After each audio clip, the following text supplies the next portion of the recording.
नमस्कार। उत्तराखंड के इस खास बुलेटिन में आप सभी का स्वागत है। मैं हूं आपके साथ प्रियंका तिवारी। खबरों को विस्तार से जानेंगे, लेकिन उससे पहले एक नजर हेडलाइंस पर।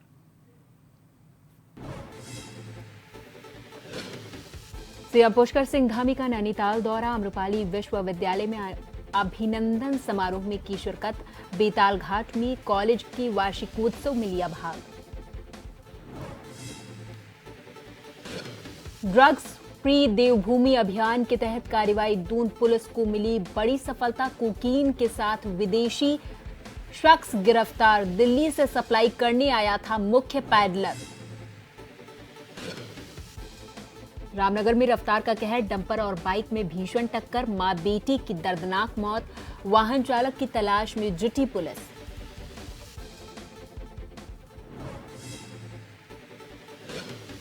रुड़की में अवैध खनन माफिया कूट रहे चांदी, धड़ल्ले से रात को दौड़ रही ट्रैक्टर ट्रॉलियां, करोड़ों का राजस्व नुकसान।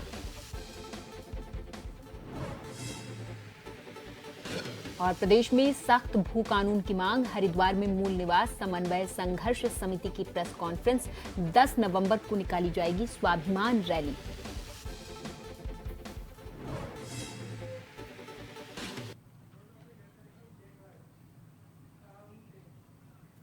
खबरों को जानेंगे विस्तार से, लेकिन उससे पहले आपको सीधे लिए चलते हैं नैनीताल, जहां पर उत्तराखंड के सीएम पुष्कर सिंह धामी शिरकत कर रहे हैं। तस्वीरें आपको दिखाएंगे।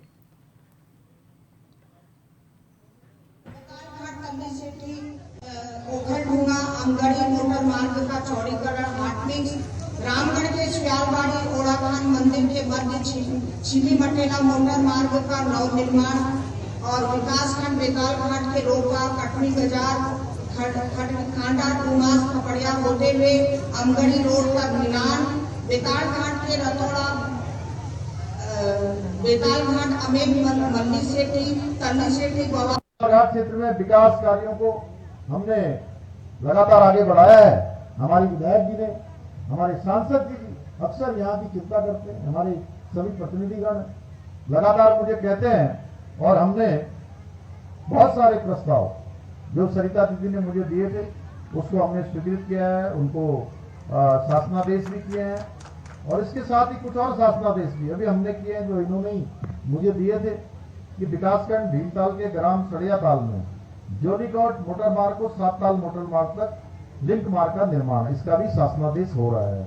ये भी शासनादेश हो रहा है। विकासखंड भीमताल के ग्राम सोन गांव के विनायक पदमपुरी मुख्य मोटर मार्ग से सोन गांव की ओर मोटर मार्ग का निर्माण इन्होंने अपने 10 कामों में दिया है मुझे लिखकर। ये 10 काम भी हमने स्वीकृत कर दिए हैं, क्योंकि मैंने इस बार जब दूसरी बार मुझे ये दायित्व आप सबके आशीर्वाद से जैसे ही मैंने इस पर काम करना शुरू किया, तो मैंने हर विधायक से कहा था कि आप अपने अपने क्षेत्र के 10 प्रमुख काम मुझे दे दीजिए।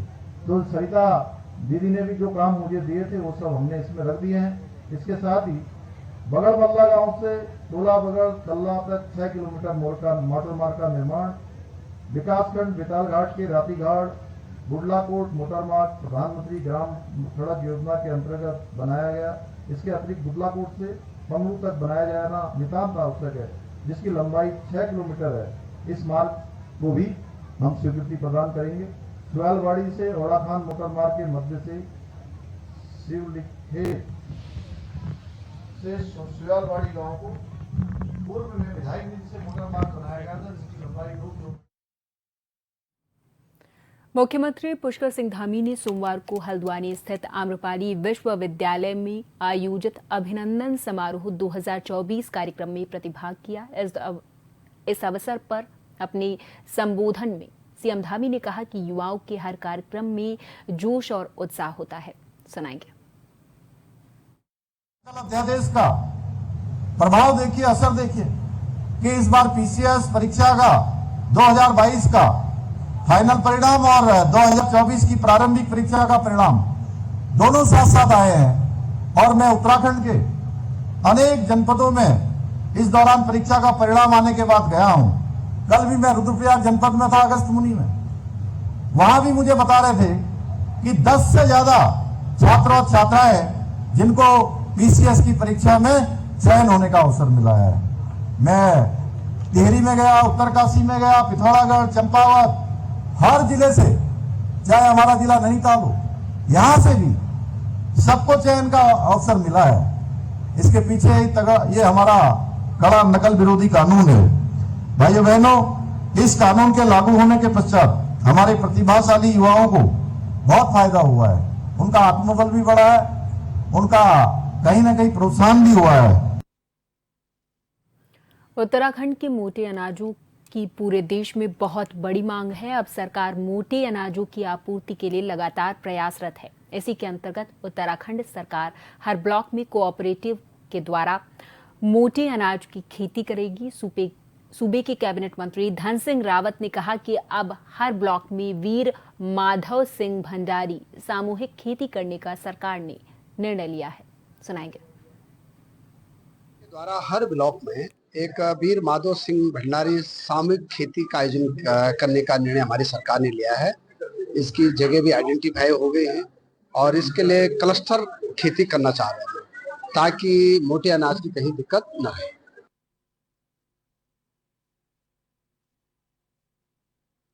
केदारनाथ विधानसभा चुनाव को लेकर इस समय प्रदेश में अब सियासत तेज हो गई है। एक ओर प्रदेश सरकार केदारनाथ क्षेत्र के विकास को लेकर क्रमांक योजनाओं को ताकतवर उतारने की कवायद में जुटी हुई है। इधर प्रदेश के मुख्यमंत्री केदारनाथ के विकास के लिए कई घोषणाएं कर रहे हैं, तो वहीं कांग्रेस ने इसको लेकर प्रदेश सरकार पर हमला बोला। कांग्रेस की प्रदेश प्रवक्ता गरिमा दसौनी ने कहा कि बीजेपी को अब केदारनाथ की याद आ रही। बीजेपी ने 5 कैबिनेट मंत्रियों की केदारनाथ में ड्यूटी लगाई है। अब खुद मुख्यमंत्री केदारनाथ विधानसभा में पहुंचकर कई घोषणाएं भी कर रहे हैं। वहीं कैबिनेट मंत्री सौरभ बहुगुणा ने कहा कि हर चुनाव में पार्टी की ओर से कार्यकर्ताओं को जिम्मेदारी दी जाती है। पहले भी प्रदेश में कई उपचुनाव हुए हैं और वहां पर मंत्रियों की ड्यूटी लगाई गई है। सौरभ बहुगुणा ने कहा कि केदारनाथ में कोई विधायक नहीं है, इसलिए मंत्रियों की ड्यूटी लगाई गई है ताकि वो वहां पर जाकर वहां के लोगों की समस्याओं को समझ सके।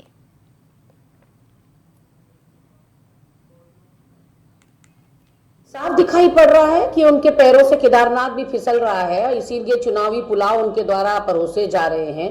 पहले बद्रीनाथ, फिर हरिद्वार का मंगलौर और अब केदारनाथ में जिस तरह से लोक लुभावने घोषणाएं योजनाएं लाई जा रही हैं, लेकिन केदारनाथ की जनता ये भूली नहीं है कि जब उनके वहां आपदा आई थी तो एक मंत्री, एक विधायक, एक पदाधिकारी आपका उनका सुख दुख बांटने के लिए या उनकी सुध लेने के लिए नहीं पहुंचा। सबको अपनी जान के खतरे की पड़ी रही। और तो और जो आपने अपमान केदार बाबा का किया है, चाहे वो आपने सोना चोरी प्रकरण में आपकी उदासीनता हो, चाहे वो QR कोड मामला हो, चाहे वो गर्भगृह से मान्यताएं और परंपराएं तोड़ने का मामला हो, फिर चाहे लाइट एंड साउंड प्रोग्राम करके शिव के महात्म को कम करने की आपकी कुत्सित योजना हो, फिर चाहे वो दिल्ली के बौराड़ी में केदार शिला ले जाकर वहां केदार धाम का एक प्रतीकात्मक मंदिर का शिलान्यास हो, ये सारी वो बातें हैं जिससे केदारनाथ विधानसभा की जनता की भावनाएं आहत हुई हैं। कल 191 करोड़ की उन्होंने वहां पर शिलान्यास उद्घाटन करे,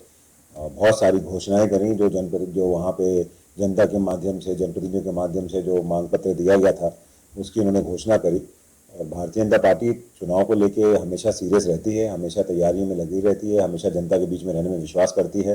चाहे वो केदारनाथ में 31 जुलाई की आई हुई आपदा की बात हो, जिस तरीके से वहाँ के हमारे पार्टी के जनप्रतिनिधियों ने आपदा में राहत कार्यों में मदद करी, जिस तरीके से मुख्यमंत्री जी के नेतृत्व में उनके देखरेख में पूरे 12,000 से ज़्यादा लोगों को सकुशल निकाला गया केदारनाथ आपदा से। उसके बाद इतनी बुरी स्थिति में वहाँ पे रोडों की थी, ट्रैक रूट की थी, जो पैदल ट्रैक रूट है उनमें जगह बाधित हुआ, Sonprayag Gaurikund highway wash out हुआ, लेकिन उसके 20-25 दिन बाद पूरी यात्रा सकुशल वापस शुरू कराई गई। ये दिखाता है कि सरकार की प्राथमिकता केदारनाथ धाम है। उत्तराखंड के मुख्यमंत्री के ड्रग्स फ्री देवभूमि 2025 के विजन को साकार करने के लिए दून पुलिस लगातार नशा तस्करों के खिलाफ प्रभावी कार्रवाई कर रही है। इसी क्रम में दून पुलिस को एक बड़ी सफलता हाथ लगी। दरअसल राजपुर पुलिस के द्वारा होटल, रेस्टोरेंट, बार, वाहन और संदिग्ध चेकिंग के दौरान मुखबिर के माध्यम से पुलिस को सूचना मिली थी कि कोबरा गैंग का मुख्य पैडलर दिल्ली से कोकीन की सप्लाई करने देहरादून आया है, जिस पर पुलिस टीम के द्वारा चेकिंग के दौरान एक विदेशी नागरिक को 68 ग्राम अवैध कोकीन के साथ गिरफ्तार किया है। अभियुक्त के विरुद्ध थाना राजपुर पर एनडीपीएस एक्ट के अंतर्गत अभियोग पंजीकृत किया गया है। पूर्व में राजपुर पुलिस के द्वारा कोबरा गैंग के 3 विदेशी पैडलरों सहित कई अन्य नशा तस्करों को भारी मात्रा में मादक पदार्थों के साथ गिरफ्तार कर जेल भी भेजा गया था।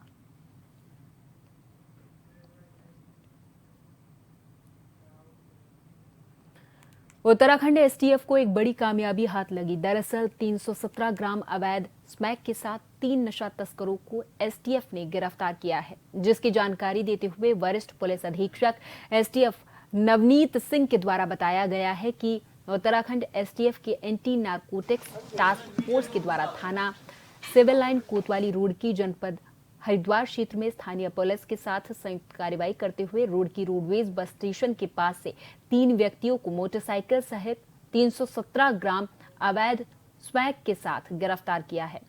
अभियुक्तों के द्वारा पूछताछ में बताया गया है कि बरामद स्मैक को वो बरेली से लेकर आए थे।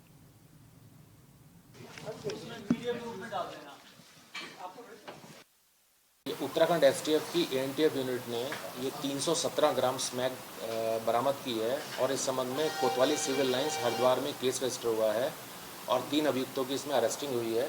इसमें 2 अभियुक्त जो हैं शहजाद और आज़ाद, ये लाडपुर लक्सर के रहने वाले हैं और एक जो सप्लाई इनको कर रहा था, लेके आया था जो बरेली से रईस, वो इसमें अरेस्ट हुआ है। और यहाँ पर वक्त है एक छोटी सी ब्रेक का। फौरन हाजिर होंगे कुछ और खबरों के साथ।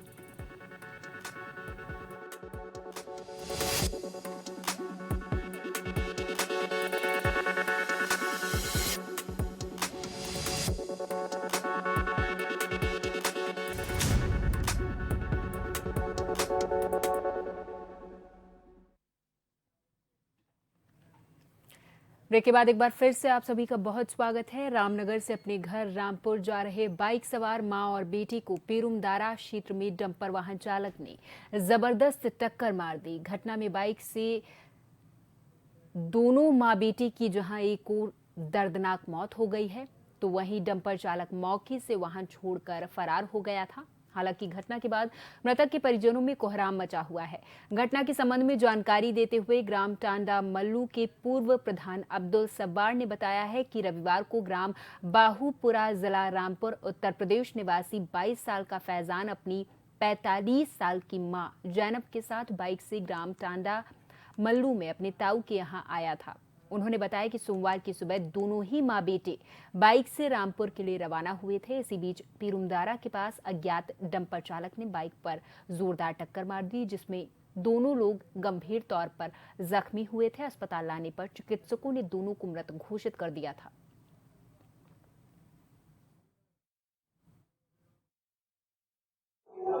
यहाँ पर जैसे कि 6:30 बजे के लगभग 2 केसों की खबर आई थी कि एक आरटीए के पेशेंट आ रखे हैं जो कि पेरुमदारा साइड पर हुए हैं, जो 108 की एम्बुलेंस हमारे पास लेकर आई थी।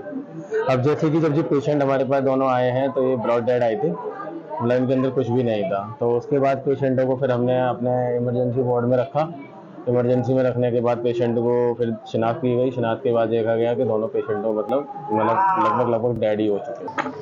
सोमवार की सुबह ग्राम पेरुमदारा क्षेत्र में डंपर वाहन की चपेट में आने से बाइक सवार मां और बेटे की दर्दनाक मौत हो गई। घटना के बाद मृतक के परिजनों में कोहराम मचा, तो वहीं पुलिस भी मामले की जांच में जुटी है। वहीं बताया जा रहा है कि डंपर चालक मौके पर डंपर वाहन खड़ा करके फरार हो गया। इस मामले में जानकारी देते हुए ग्राम टांडा मल्लू के पूर्व प्रधान सब्बार ने बताया कि बीती रात रविवार की रात बाहूपुरा रामपुर उत्तर प्रदेश निवासी फैजान अपनी मां जैनब के साथ अपने ताऊ के यहाँ टांडा मल्लू रिश्तेदारी में आया था। और बताया जा रहा है कि सोमवार की सुबह मोटरसाइकिल से वापस वो रामपुर जा रहे थे। इसी बीच मेन पेरुमदारा चौराहे पर डंपर ने उन्हें टक्कर मार दी, जिसमें दोनों गंभीर रूप से घायल हो गए, जिन्हें 108 के माध्यम से उपचार के लिए रामनगर के सरकारी अस्पताल लाया गया, जहां चिकित्सकों ने दोनों मां बेटों को मृत घोषित कर दिया। घटना की जानकारी मिलने के बाद पुलिस भी मौके पर पहुंच गई। पुलिस मामले की जांच में जुटी हुई है। रामनगर से राजीव अग्रवाल के साथ कैमरामैन बंटी अरोड़ा, जन टीवी। अवैध खनन कारोबारी इस वक्त पूरे फॉर्म में खनन के कारोबार को अंजाम देने में लगे हुए हैं। ये खनन बिना किसी परमिशन के रात के अंधेरे में किया जा रहा और हजारों घन मीटर मिट्टी को अलग अलग जगहों पर डालकर खनन कारोबार कर करोड़ों रुपए की चांदी काट चुके हैं। एचडीआरएफ के द्वारा निर्माणाधीन प्रोजेक्ट हो या मंगलौर कोतवाली क्षेत्र में NH 58 के किनारे सभी जगहों पर खनन कारोबारियों ने रातों रात मिट्टी का भराव किया है, प्रशासन को बौना साबित कर दिखाया। संबंधित मामले में जब मीडिया की टीम ने रुड़की तहसीलदार विकास अवस्थी से मामले में जानकारी लेनी चाहिए तो उन्होंने अपनी जिम्मेदारी से बचते हुए व्यस्त होने की बात कहकर ज्वाइंट मजिस्ट्रेट से मिलने की सलाह दे डाली, जिसके बाद ज्वाइंट मजिस्ट्रेट आशीष मिश्रा से जानकारी चाहिए तो उनका कहना था कि इस मामले का उन्हें संज्ञान है और वो तहसील स्तर पर कार्रवाई के आदेश दे चुके हैं।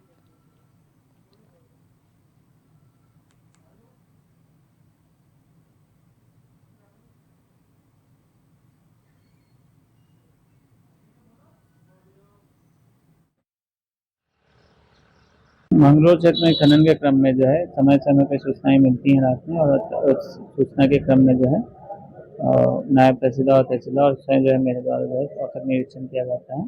जब भी कोई ट्रैक्टर जब्त होती है या चीज होती है तो उसके क्रम में जो है जिलाधिकारी महोदय को अवगत भी कराया जाता है, और इसमें जो है पुलिस को भी सूचित किया गया, निर्देशित किया गया कि उनका भी एक अहम रोल है पुलिस विभाग का, क्योंकि उनके जो है सिटी पेट्रोल यूनिट जो है या फिर क्षेत्र जो है घूमते रहते हैं, उनको भी बोला गया है कि आप जो है रात की जो गश्त है वो मुख्यतः पुलिस का भी काम है, रात की गश्त को और ज़्यादा प्लानिंग करें ताकि जो है अवैध खनन से निजात पाया जाए। प्रदेश में सख्त भू कानून की मांग को लेकर मूल निवास समन्वय संघर्ष समिति ने हरिद्वार में प्रेस कॉन्फ्रेंस की है। प्रेस क्लब में प्रेस कॉन्फ्रेंस करने पहुंचे समिति से जुड़े लोगों ने कहा कि उत्तराखंड में लोगों की कृषि भूमि लगातार कम होती जा रही, आने वाले समय में उत्तराखंड के काश्तकार भूमिहीन न हो जाएं, इसके लिए बाहरी लोगों के जमीन खरीद फरोख्त के लिए सख्त नियम बनाए जाएं। साथ ही उद्योग के लिए दी जा रही जमीन में किसान की भी बराबरी की हिस्सेदारी हो। प्रेस कॉन्फ्रेंस कर रहे समिति के पदाधिकारियों ने कहा कि 10 नवंबर को इन मांगों को लेकर एक स्वाभिमान रैली निकाली जाएगी।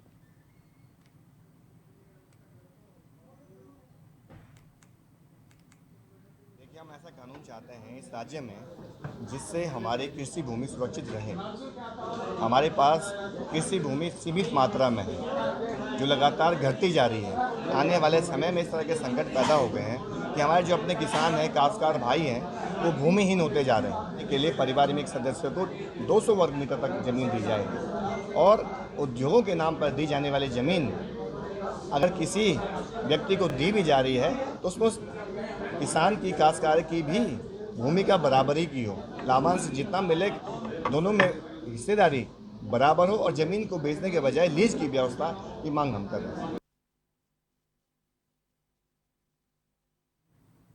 और अब आपको सीधे लिए चलते हैं जयपुर, जहां पर पीसीसी मुख्यालय में एक बैठक का आयोजन किया गया है। सोशल मीडिया और अन्य चीजों को लेकर एक बैठक आयोजित की गई है पीसीसी मुख्यालय में। आपको तस्वीरें दिखाएंगे।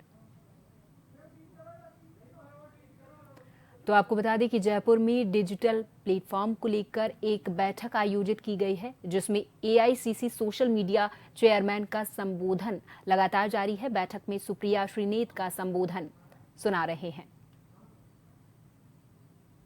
उसका उल्लेख किया और कहा कि पाइपलाइन होनी चाहिए, और मुझे पूरा विश्वास है कि सुमित जी और आप सब लोग मिलकर व्हाट्सएप का एक जबरदस्त पाइपलाइन बनाएंगे, जिससे बात नीचे नीचे तक आम जनता तक पहुंचे। मेरा अपना मानना है, और ये मुझे विश्वास प्रकाशता जी से बात करके दिखता है, वो आपको ऐसे ही नहीं बोलते कि जो 10 बेस्ट होंगे उनको मैं फोन दूंगा।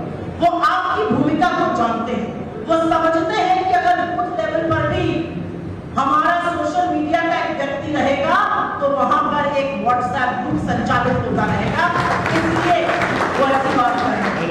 मेरा अपना मानना है कंटेंट में भी अलग अलग तरीके होते हैं।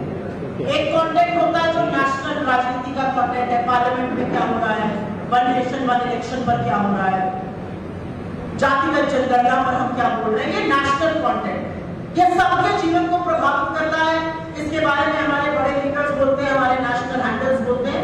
आप तक ये कंटेंट पता पहुंचता है क्योंकि ये कंटेंट हर जगह दिख रहा है।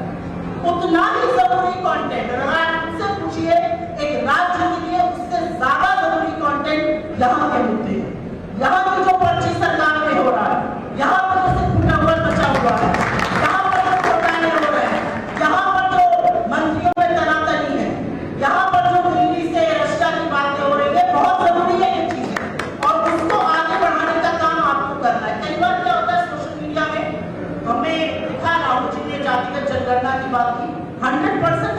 बात करेंगे, उसको बात किए बिना बात ही नहीं बनेगी। हमने वादा किया लोगों से, हमारा काम है उसको आगे पहुंचाना। लेकिन डोटासरा जी अगर असेंबली से निकलते वक्त पर्ची सरकार की 4 खामियां गिना है तो उतना ही जरूरी है उसको भी आगे पहुंचाना, क्योंकि यहाँ के चुनाव के मुद्दे और राष्ट्र के चुनाव के मुद्दे अलग हैं और हमें दोनों को साथ लेकर चलना है। मैं एक बात और कहूंगी, और ये मैं जहां जाती हूँ जरूर कहती हूँ, कांग्रेस के लोगों में 2 खूबियां हैं। एक, आपने इतनी विषम परिस्थिति में कांग्रेस का दामन थामे रखा, तो आप वाकई में राहुल गांधी के बब्बर शेर और बब्बर शेर हैं। लेकिन एक हम में कमी है, मुझमें भी ये सब में कमी है। हमारे पास व्हाट्सएप आता है, हम पढ़ते हैं, बगल वाले से तारीफ करते हैं, क्या बढ़िया व्हाट्सएप है। अगर हम वही व्हाट्सएप 10 लोगों को फॉरवर्ड कर दें तो वो बात आगे बढ़ जाएगी। तो ये काम शुरू कर दीजिए, आज से अपने आप को लक्ष्य दीजिए कि अगर हमारे पास बढ़िया पोस्ट कुछ आ रहा है, हम उसको एटलीस्ट 5 ग्रुप में या 5 लोगों को फॉरवर्ड जरूर करेंगे। बात बढ़ाने से बढ़ती है। और दूसरा एक हमारे अंदर थोड़ी सी कमी है, हम गए, हमारे नेता ने, राहुल जी ने, खड़गे जी ने, डोटासरा जी ने, गहलोत जी ने, पायलट जी ने तो बहुत बढ़िया बात बोली। हम उनके नीचे जाके लिखते हैं जिंदाबाद जिंदाबाद, कांग्रेस जिंदाबाद, राहुल गांधी जिंदाबाद। बीजेपी ये काम नहीं करती है। आपकी तथ्यात्मक जगहों के नीचे वो सच के आगे झूठ लिखते हैं। मैं आपसे बिल्कुल नहीं कह रही झूठ, क्योंकि मैंने राहुल गांधी से अगर एक बात सीखी है तो वो ये सीखी है कि अंधेरे को खत्म उजाला करेगा। मुझे ये पूरा यकीन है कि नफरत का जवाब और नफरत नहीं और मोहब्बत है, और मुझे पूरा यकीन है कि झूठ का जवाब और झूठ नहीं, पूरा सच है, और हम सच की ताकत से करते हैं। आप बीजेपी की पोस्ट के नीचे जाकर सच लिखना शुरू कर दीजिए और फिर देखिए वो कैसे भाग भाग के पेड़ों में घुसते हैं। क्योंकि एक बात मैं बीजेपी के बारे में आपको बता दूं, वो प्रधानमंत्री से शुरू होती है और उनके नीचे कार्यकर्ता तक जाती है। नंबर ये डरपोक है, सच का सामना करने की हिम्मत नहीं है। ये हिम्मत नहीं है कि राहुल गांधी अगर संसद में बैठकर उनको आईना दिखाते हैं तो प्रधानमंत्री भाग खड़े होते हैं, उस भाषण को सुन नहीं सकते। ये सच है कि मल्लिकार्जुन खड़गे जी हमारे वो अध्यक्ष जो दलित शोषित वंचित समाज से आते हैं, और वो जब राज्यसभा में आईना दिखाते हैं तो पूरी की पूरी भाजपा भाग जाती है। तो मेरा अपना मानना है कि उनके झूठ को, उनकी डीकों को, उनके फर्जी दावों का जवाब सच है। वो बात करें इंफ्रास्ट्रक्चर की, आपको कुछ नहीं करना है। आपको नीचे अपने जगह की सड़क, अपने जगह के टूटे हुए पुल, शिवाजी की ध्वस्त मूर्ति, अटल सेतु की दरारें, दिल्ली, राजकोट, जबलपुर के तमाम हवाई अड्डे जो 4 महीने में टूट गए, बस उसकी तस्वीर लगानी। हम वो नहीं कर रहे। वो करना इसलिए जरूरी है क्योंकि अगर सच का सामना करवाना है तो सच आपको बोलना पड़ेगा। हम लोग जहां तक हो सकता है बोलते हैं, लेकिन हमारी लिमिटेड अप्रोच है। आप लोग पोस्ट को देखते हैं, एंगेज करते हैं, वहां पर तथ्य डालना शुरू करें। वो महिला सुरक्षा की बात करते हैं, आप ब्रजभूषण का नाम लिखिए। वो महिला सुरक्षा की बात करते हैं, आप IIT PHU के बीजेपी के IT सेल के लोगों का नाम लिखिए, और तब देखिए वो कैसे भाग खड़े होते हैं। झूठ के आगे जाना बहुत जरूरी है। मैं यहाँ पर 2 बातें और कहूंगी, और इसी के साथ इस बुलेटिन में फिलहाल के लिए मेरे साथ बस इतना ही। आप देखते रहें जन TV। नमस्कार।